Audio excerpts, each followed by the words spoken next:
بعض مرتبہ بڑے بڑے اقدامات اور بڑے بڑے فیصلے آدمی کر لیتا ہے صرف سنی ہوئی بات پر کہ ہم نے ایسا سنا ہے، ہم نے ایسا سنا ہے۔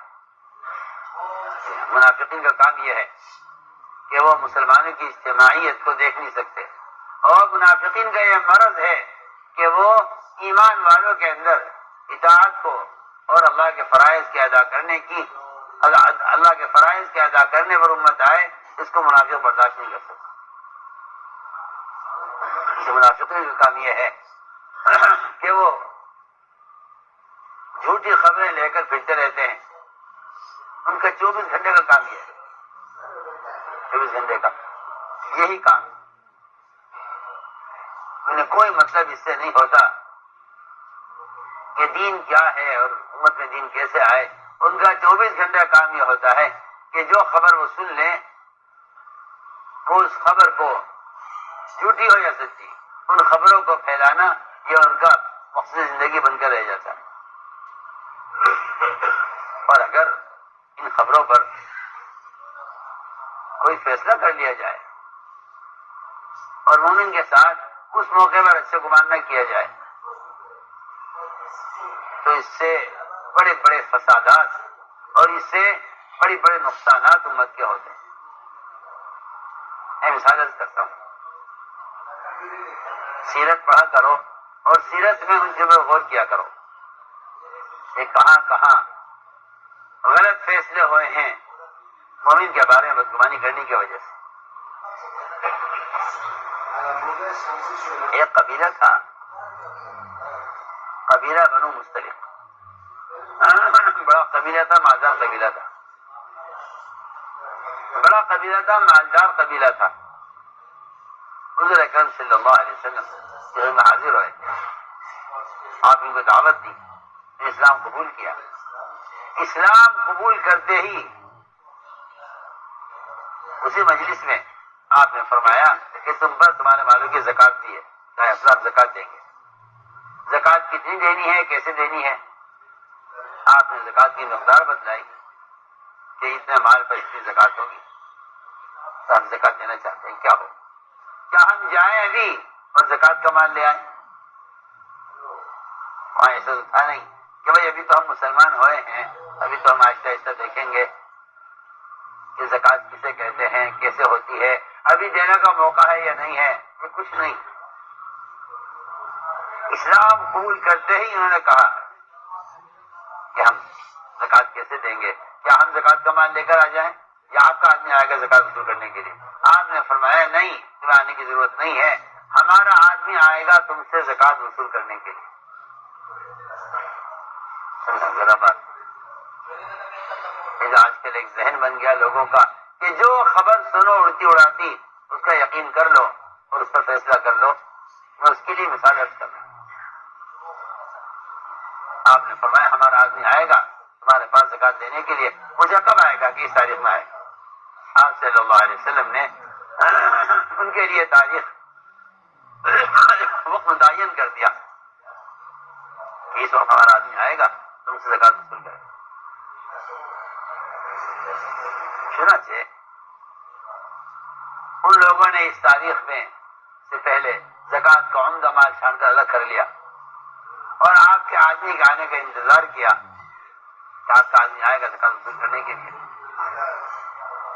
ادھر آپ صلی اللہ علیہ وسلم نے اس تاریخ میں ایک صحابی سے کہا کہ جاؤ بنو مستلق کے پاس اور ان سے زکات کا مال وصول کر کے لاؤ۔ ادھر یہ آدمی چلا اس قبیلے سے ملاقات کے لیے، ادھر یہ آدمی چلا اس قبیلے سے ملاقات کے لیے، زکات وصول کرنے کے لیے۔ ادھر قبیلے والوں کو معلوم تھا کہ آپ صلی اللہ علیہ وسلم کا وعدہ سچا ہے، آپ وعدہ خلاف نہیں ہے، آپ کا آدمی آج آئے گا، ہر حال میں آئے گا۔ انہوں نے انتظار کیا اس کا۔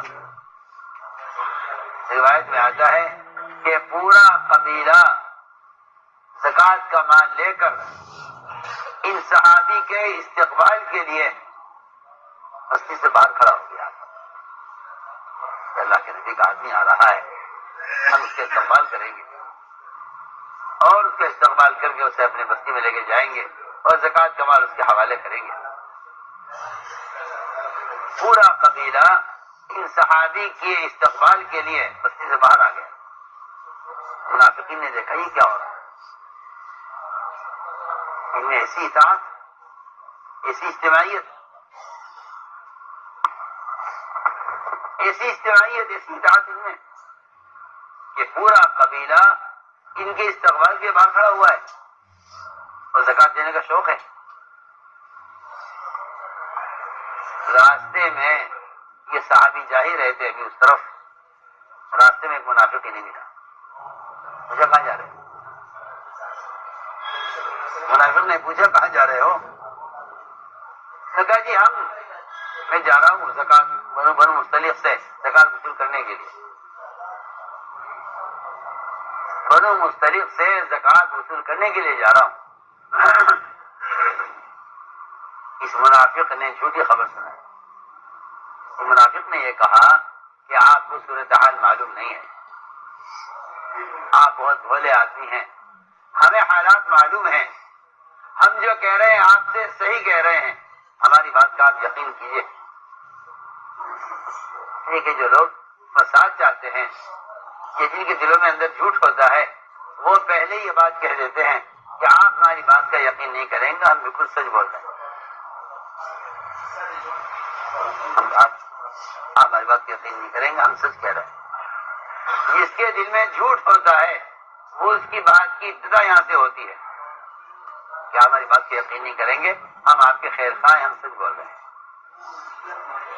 یوسف علیہ السلام کے بھائیوں نے جب یوسف علیہ السلام کو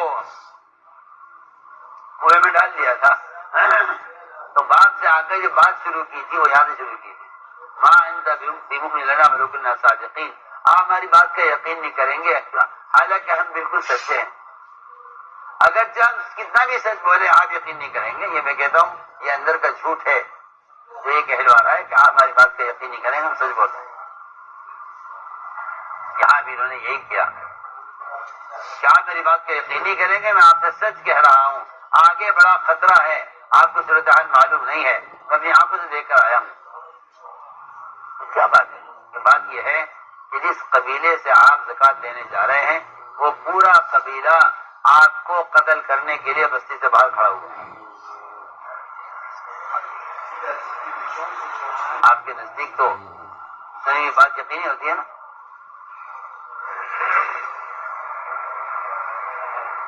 اس نے کہا پورا قبیلہ آپ کے قتل کے لیے بستی سے باہر کھڑا ہوا ہے۔ یہ اس نے خبر دی اور پورا قبیلہ زکوٰۃ دینے سے انکار کر رہا ہے کہ ہم زکوٰۃ نہیں دیں گے۔ یہ صحابی یہ خبر سن کر آدھے راستے سے واپس ہو گئے۔ ظاہر بات ہے کہ تحقیق کرنے جائیں اگر وہاں اور وہ مجھے قتل کر دے، میں اکیلا آدمی ہوں، یہ خبر سنی ہے تو مجھے جا کر اطلاع کرنی چاہیے آپ صلی اللہ علیہ وسلم کو کہ اصلا راستے میں یہ خبر معلوم ہوئی۔ روایت میں آتا ہے کہ آدھے راستے سے واپس آ گئے، آ گئے عرض کیا رسول اللہ صلی اللہ علیہ وسلم، وہ لوگ میرے قتل کے لیے باہر نکل آئے ہیں اور زکوٰۃ دینے سے انکار کر رہے ہیں۔ آپ نے مشورہ کیا صحابہ سے کہ بتاؤ کیا کیا جائے۔ اس بات پر اتفاق ہو گیا اور فیصلہ ہو گیا کہ رات کو ایک جماعت بھیجی جائے، صحابہ کی ایک دستہ فوجی بھیجا جائے اور پورے قبیلے کو قتل کر دیا جائے۔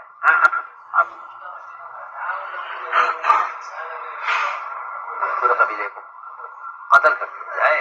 یہ فیصلہ آپ کے مشورے میں ہوا کہ پورے قبیلے کو قتل کر دیا جائے۔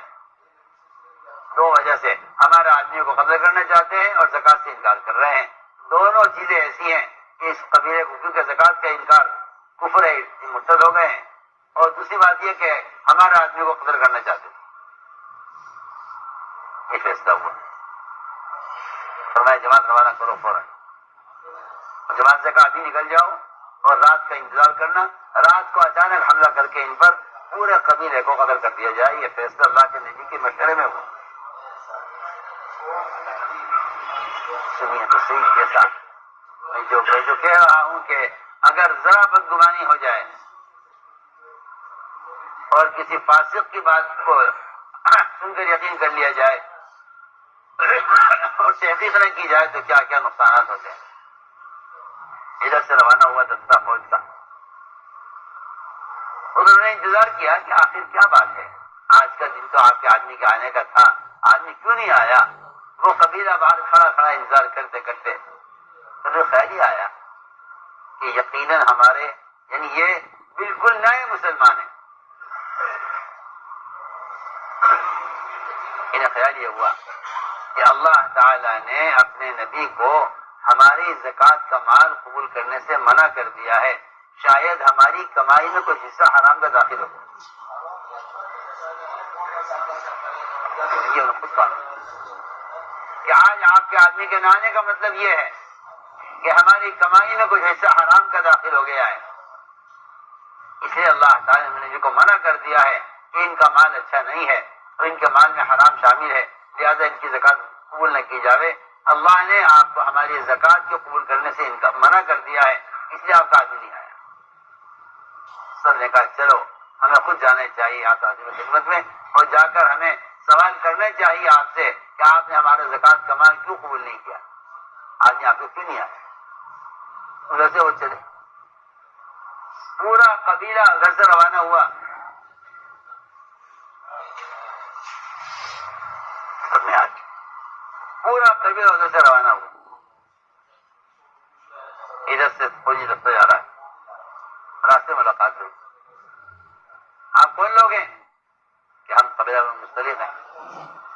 آپ کون ہیں؟ کہ ہم آپ کے قتل کے لیے بھیجے گئے. کیوں, کیا بات؟ کہ بات یہ ہے کہ آپ نے زکوٰۃ سے انکار کیا ہے اور آپ نے ہمارا آدمی کو قتل کرنے کا فیصلہ کیا ہے.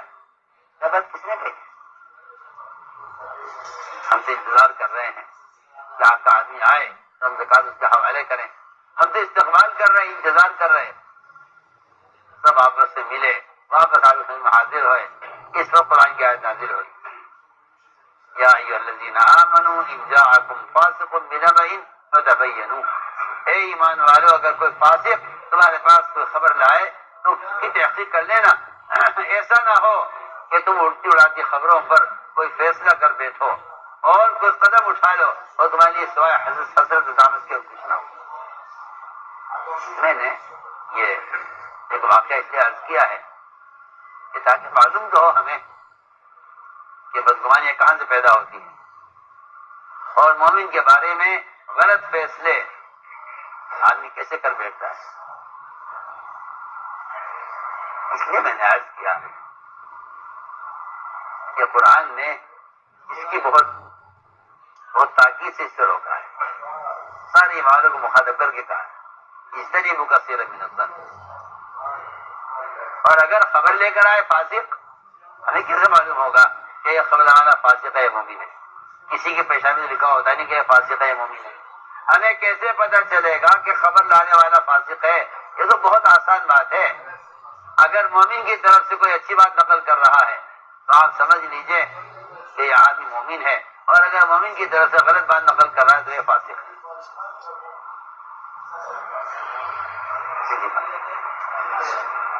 اس کی خبر سے اندازہ ہو جائے. اس لیے میں نے عرض کیا کہ یہاں سے فساد شروع ہوتا ہے, یہاں سے فساد شروع ہوتا ہے. یہ فساد کا جڑ, فساد کا بیج, سب سے پہلا بیج فساد کا اور فساد کی جڑ یہ مومن کے بارے میں بدگمانی ہے. مومن کے بارے میں بدگمانی ہے. اس لیے کہ بدگمانی ہوگی, بدگمانی کے بعد ہر آدمی یہ تجسس سے پڑے گا کہ تحقیق کرو مسلمان کے بارے میں, پھر مسلمان کی ایک جوئی ہوگی. اس لیے فرمایا کہ یہ آپس کی اجتماعیت کو سب سے بڑا نقصان بدگمانی سے پہنچتا ہے. آپس کی اجتماعیت کو سب سے بڑا نقصان اس کے گلے میں سے یہ نکال لیں, اس کا نکال لیں.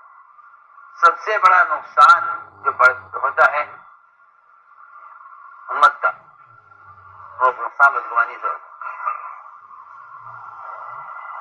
فرمایا ایاک والظن کہ اپنے آپ کو بدگمانی سے بچاؤ،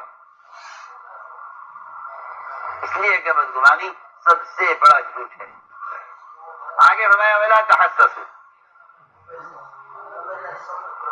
کہ عیب جوئی مت کرو، اور کہیں گھس کر کسی کا عیب تلاش مت کرو۔ تو میرے بزرگ دوستو عزیزو، یہ پہلا سبب ہے آپس کی اجتماعیت کا، کہ مومن کے بارے میں اچھا گمان کیا جائے، مومن کے بارے میں اچھا گمان کیا جائے، یہ اجتماعیت کا پہلا سبب ہے۔ اور اگر بدگمانی ہوگی تو اختلاف پیدا ہوگا، بدگمانی ہوگی تو اختلاف پیدا ہوگا۔ اگلی بات یہ ہے، حدیث میں جیسے میں نے آج پڑھی ہے، اسے فرمایا لا تحاسدوا کہ ایک دوسرے کی خیر پر حسد مت کرو، اس لیے کہ جس طرح بدگمانی تفریق پیدا کرتی ہے، اس طرح حسد بھی تفریق پیدا کرتا ہے۔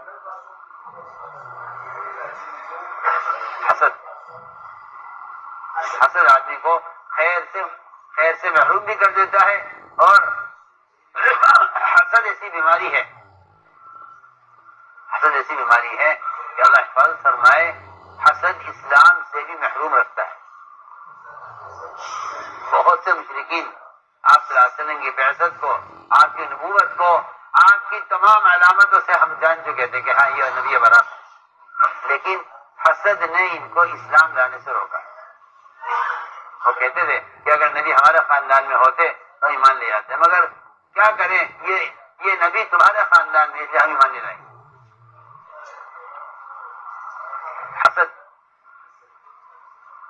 حسد اتنی بڑی بیماری ہے، بڑی بڑی خیروں سے محروم کر دیتا، بڑی بڑی خیروں سے محروم کر دیتی ہے۔ حسد ایسی بیماری ہے جو بڑی بڑی خیروں سے محروم کر دیتا ہے۔ کیوں؟ وجہ اس کی یہ ہے کہ حسد کرنے والا اللہ تعالیٰ کی تقسیم سے اختلاف کر رہا ہے، کرنے والا تقسیم سے اختلاف، حاسد اللہ کی تقسیم سے اختلاف کر رہا ہے۔ حسد کا ترجمہ یہی ہے کہ اللہ تو نے اس آدمی کو یہ چیز کیوں دی ہے، حسد کا ترجمہ یہی ہے۔ اللہ کی تقسیم سے اختلاف کرنے کو حسد کہتے ہیں، کہ اللہ نے فلاں کو یہ چیز کیوں دی ہے۔ اس لیے ہم نے عرض کیا کہ سب سے پہلے آسمانوں پر جو اللہ کی نافرمانی ہوئی ہے کہ ابلیس نے سجدے سے انکار کیا ہے، یہ صرف حسد کی وجہ سے، صرف حسد کی وجہ سے کہ آدم کو درجہ کیوں دیا جائے، آدم کو درجہ کیوں دیا جائے۔ اس حسد نے، میں آج یہ عرض کرتا ہوں کہ ابلیس کے ابلیس بننے کا نسخہ صرف دو چیزیں ہیں، ایک حسد، ایک کبر، ایک حسد اور ایک کبر۔ یہ دو سبب ہیں شیطان بننے کے، شیطان بننے کا نسخہ ہی یہی ہے۔ چنانچہ پہلی نافرمانی اللہ کے آسمانوں میں ہوئی ہے حسد کی وجہ سے۔ اسے صحابہ کرام کے اندر ایک صفت تھی کہ اگر اللہ تعالیٰ نے ان میں سے کسی کو کسی خیر سے نوازا ہے تو وہ حسد کی وجہ سے ان سے الگ نہیں ہوتے تھے، بلکہ اس خیر کو حاصل کرنے کے لیے ان کے ساتھ ہو جاتے تھے، ان کے ساتھ رہو تاکہ یہ خیر ہمارے اندر بھی آ جائے، یہ خیر ہمارے اندر بھی آئے۔ واقعہ نقل کیا ہے سیرت میں، آپ صلی اللہ علیہ وسلم نے یمنی تلوار نکالی، فرمایا اس تلوار کو کون لے گا؟ تقاضے ہوتے ہیں، تقاضے، ملکوں کے تقاضے، عالم کے تقاضے، اجتماعات کے تقاضے۔ میں بہت اہم بات یاد کرتا ہوں، اس میں کسی کا انتخاب ہوتا ہے کسی کام کے لیے، تو کام کرنے والے اس فتنے میں پڑ جاتے ہیں کہ ایک پرانے کے ہوتے ہوئے نئے آدمی سے کام کیوں لیا جا رہا ہے۔ یہ ایک فتنہ ہے، یہ ایک فتنہ ہے، اور یہ فتنہ جب پیدا ہوتا ہے جب کام کرنے والوں کی نظر اپنی قدامت، اپنے پرانا ہونے یا ان کی نظر اپنی صلاحیت پر آ جاتی ہے، بہت اہم بات ہے، یہاں سے اختلاف ہوتا ہے، یہ اختلاف کی ابتدا ہوتی ہے کہ نظر ہماری اپنی قدامت پر ہے اور ہماری نظر اپنے پرانے پن پہ ہے اور ہماری نظر اپنی استعداد پر ہے، تو یہاں اختلاف ہوگا کہ آپ نے ہمارے ہوتے ہوئے ان سے کام کیوں لیا ہے۔ میں بہت اچھی مثال دے رہا ہوں، قرآن نے اس کو بیان کیا ہے، یہ توجہ سے سننے کی بات ہے، قرآن نے اس کو بیان کیا ہے، وَكَذَلِكَ فَتَنَّا بَعْضَهُمْ بِبَعْضٍ لِيَقُولُوا أَهَٰؤُلَاءِ مَنَّ اللَّهُ عَلَيْهِم مِّن بَيْنِنَا أَلَيْسَ اللَّهُ بِأَعْلَمَ بِالشَّاكِرِينَ۔ یہ ایسی عجیب و غریب آیت ہے کہ اللہ فرماتے ہیں ہم اس طرح کی آزمائش کرتے ہیں، بعض کو آزماتے ہیں بعض کے ذریعے سے، وَكَذَلِكَ فَتَنَّا بَعْضَهُمْ بِبَعْضٍ، یہ آزمائش لِيَقُولُوا، کہ یہ کہیں گے کیا ہمارے ہوتے ہوئے کام اسی لیا جائے گا، کیا ہمارے ہوتے ہوئے کام اسی لیا جائے گا، أَهَٰؤُلَاءِ مَنَّ اللَّهُ عَلَيْهِم بَيْنِنَا، کیا ہمارے ہوتے ہوئے اللہ نے احسان ان پر کیا ہے۔ دھیان سے بات، سیرت میں سینکڑوں مثالیں ہیں اس کی، حضور اکرم صلی اللہ علیہ وسلم نے حضرت اسامہ رضی اللہ تعالیٰ عنہ کو کبار صحابہ پر ذمہ دار بنایا اس امتحان کے لیے، کہ دیکھنا یہ ہے کہ اگر ان کو ان پر ذمہ دار بنایا جائے، اس لیے کہ بڑوں کی مان کر چلنا تو بہت آسان ہے، لیکن کوئی چھوٹا اگر ذمہ دار بنا دیا جائے تو کیا یہ ان کی اجتماعیت باقی رہتی ہے یا نہیں؟ یہ امتحان ہے، یہ امتحان ہے کہ اگر ذمہ داری نہیں بنا دیا جائے اسامہ کو تو کیا یہ کیا کرتے ہیں۔ حالانکہ بعضوں کو خیال ہوا اس بارے میں غور کر لیا جائے، اس بارے میں سوچ لیا جائے، تو میں نے عرض کیا کہ یہ ایک امتحان ہوتا ہے اللہ کی طرف سے، یہ اللہ کی طرف سے ایک امتحان ہوتا ہے۔ ایسے بہت موقع ہیں سیرت میں کہ ہم کوئی تقاضا آئے گا، ہم وہ تقاضا کسی کو بھی دے دیں گے، امتحان لینے کے لیے کہ کیا دوسرے لوگ یہ کہیں گے کہ ہمارے ہوتے ہوئے ان کو کیوں دیا گیا ہے۔ اس امتحان کے لیے اللہ تعالی کی طرف سے بعض مرتبہ بڑے بڑے تقاضے چھوٹے چھوٹے نئے لوگوں کو دے دیے جاتے ہیں، اس کی مثالیں ہیں سیرت میں بہت۔ چنانچہ موقع یہ آیا، یمنی تلوار آئی، فرمائے تلوار کو کون لے گا، تو سب سے زیادہ استعداد والے حضرت عمر رضی اللہ تعالیٰ، فرمایا میرے بعد اگر نبی ہو سکتے تھے عمر نبی ہو سکتے تھے، فرمایا حضرت عمر نے کیا، مجھے دیجیے، پہلے کھڑے ہوئے، فرمایا نہیں بیٹھ جاؤ، پھر اعلان ہوا تلوار کون لے گا، اب زبیر کھڑے ہوئے، پرانے بھی ہیں، آپ کے رشتے دار بھی ہیں، پرانے بھی ہیں، استعداد بھی خوب ہے، ان کو بھی نہیں دی، فرمایا نہیں بیٹھ جاؤ۔ تیسرا اعلان اس طرح ہوا، اس تلوار کو کون لے گا جو اس کا حق ادا کرے، روایت میں آتا ہے دونوں ڈر گئے کہ حق کیسے ادا کریں گے، ہاں یہ نہیں کہ ہم حقدار ہیں، ہم زیادہ حق ادا کریں گے، نہیں، ہم پرانے ہیں، جو کام ہم کر سکتے وہ یہ نہیں کر سکتے، نہیں، دونوں بیٹھ گئے، دونوں ڈر گئے تیسرے اعلان پر، اور تیسرے اعلان پر ابو دجانہ کھڑے ہوئے، ایک عام صاحب ابو دجانہ کھڑے ہوئے، ایسی اللہ اس تلوار کا میں حق ادا کروں گا، آپ مجھے بتائیے اس کا حق کیا ہے۔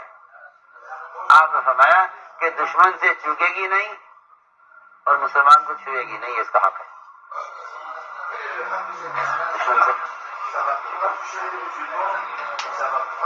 دشمن سے چوکے گی نہیں اور مسلمان کو چھوئے گی نہیں، یہ اس کا حق ہے۔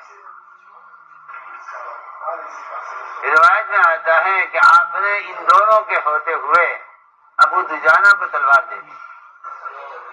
اس تلوار کو لے کر جب چلے میدان کی طرف تو زبیر رضی اللہ تعالی عنہ وہ ان کے پیچھے پیچھے گئے کہ چلو چل کے دیکھتے ہیں کیا کرتے ہیں۔ ان کے پیچھے پیچھے اور دیکھ کر کہنے لگے اللہ و رسول اعلم، اللہ جانتے ہیں، اللہ کے رسول جانتے ہیں کون سا کام کس سے لینا ہے۔ میدان میں اتر کر کام دیکھو نا، میدان میں اتر کر کام دیکھو، یہ آسان بات، بجائے اس کے کہ جزیات میں اختلاف کر کے بیٹھے آدمی میدان میں کام دیکھیں۔ یعنی اس سے کیا مطلب ہے کہ آپ نے تلوار ان کو دی، ان کو نہیں دی، ان کو دی، ان کو نہیں دی، اس سے کیا مطلب ہے؟ میدان میں اتر کر کام دیکھو۔ حضرت زبیر رضی اللہ تعالیٰ عنہ نعوذ باللہ اس بات سے ناراض ہو کر یا مایوس ہو کر پیچھے نہیں ہٹ گئے، اور یہ بھی نہیں کہ جی ٹھیک ہے کام تو ہم کریں گے لیکن ان کے ساتھ نہیں کریں گے، کیونکہ ہمارے ہوتے ہوئے ان کو آگے بڑھایا گیا، ان کے ساتھ الگ کریں گے۔ بلکہ روایت میں ہے کہ زبیر رضی اللہ تعالیٰ عنہ ابو دجانہ کے ساتھ میدان میں اترے اور ان کا کام دیکھا کہ آخر اس آدمی کے اندر اسی کیا خاص بات ہے کہ ہمارے ہوتے ہوئے اس سے کام لیا گیا۔ نہ انہوں نے اختلاف کیا، نہ ان سے حسد کیا، بلکہ ان کے ساتھ میدان میں اترے اور کام دے کر کہنے لگے اللہ جانے، اللہ کے رسول جانے اس سے کیا کام لے۔ یہ فرمایا اللہ و رسول عالم، اللہ جانتا، اللہ کے جانے کس سے کیا کام لے۔ اس لیے صحابہ کا یہ معمول تھا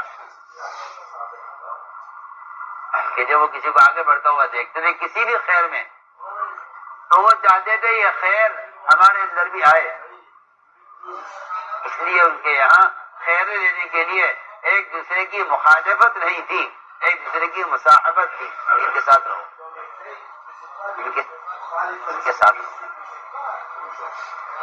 جب آپ صلی اللہ علیہ وسلم نے 3 دن تک یہ اعلان کیا صحابہ میں کہ ابھی جنتی آدمی آنے والا ہے، تو تینوں دن حضرت سعد رضی اللہ تعالیٰ عنہ سامنے نظر آیا تھا 3 دن تک۔ عبداللہ بن عمرو بن العاص کہتے ہیں کہ یہ 3 دن تک آپ یہ کہتے رہے کہ آدمی جنتی ہے، تو ہمیں خیال یہ ہوا کہ اس کے ساتھ چل کر وقت گزاریں اور جو کام یہ کرتے ہیں وہ ہم بھی کریں، ان کے اعمال دیکھوں گا اور جو یہ کرتے ہیں وہ میں کروں گا، آ کے میں بھی جنتی ہو جاؤں۔ آ کر قیام کیا ان کے ساتھ، اور باقی میں ساری رات جاگ کر دیکھتا تھا کہ یہ رات کو نماز کیسے پڑھتے ہیں، تلاوت کیسی کرتے ہیں، ذکر کیسا کرتے ہیں، رات کا قیام کیسا کرتے ہیں، تہجد کتنی پڑھتے ہیں۔ لیکن میں نے 3 راتیں گزاری ان کے ساتھ، یہ رات کو سوتے تھے، فجر کی نماز تک سوتے تھے، میں نے ایک دن بھی ان کو تہجد پڑھتے ہوئے نہیں پایا۔ کہتے میں ان کو حقیر سمجھ کر اور ان کے عمل کو حقیر سمجھ کر میں نے کہہ دیا ان سے صاف ان کے منہ پر کہ آپ کچھ کرتے کراتے نہیں ہیں، آپ کے بارے میں جنتی ہونے کا اعلان ہو رہا ہے، میں تو آپ کے عمل کو دیکھنے آیا تھا، لیکن آپ تو کوئی بڑا عمل کرتے نہیں ہیں۔ میں دیکھو بھتیجے بات یہ ہے کہ تم آئے تھے ہمارے پاس ہمارے عمل کو دیکھنے کے لیے، ہمارا تو معمول وہی ہے جو آپ نے دیکھا ہے، ہم تو رات کو سو جاتے ہیں عشاء پڑھ کر، فجر میں اٹھ جاتے ہیں۔ آخر بتائیے تو صحیح آپ جنتی آدمی کیسے ہیں؟ اس کا بات یہ ہے کہ ہمارے اندر ایک صفت ہے بس کہ اگر اللہ نے کسی کو کسی خیر سے نوازا ہے تو ہمیں اس کا حسد نہیں ہے، ہمیں اس پر بس یہ ایک وجہ ہے، ہمارے جنتی ہونے کی ایک وجہ ہو سکتی ہے کہ مجھے امید اپنے جنتی ہونے کی صرف اس لیے ہے کہ مجھے اپنے ساتھیوں میں سے کسی کے خیر پر اس سے حسد نہیں ہے۔ حضرت عامر نے جواب میں کہا بس یہی وہ صفت ہے جس نے آپ کو جنتی بنایا ہوا ہے، اور ہمارے اندر یہ صفت نہیں۔ عرض کیا کہ حسد یہ نیکیوں کو ایسا کھا جاتا ہے جس طرح آگ لکڑی کو کھا جاتا ہے، آگ لکڑیوں کو کھا جاتا ہے۔ اس لیے فرمایا کہ جس کے بعد جو صلاحیت ہے اس صلاحیت کو کام میں لاؤ، صلاحیت کو کام میں لاؤ۔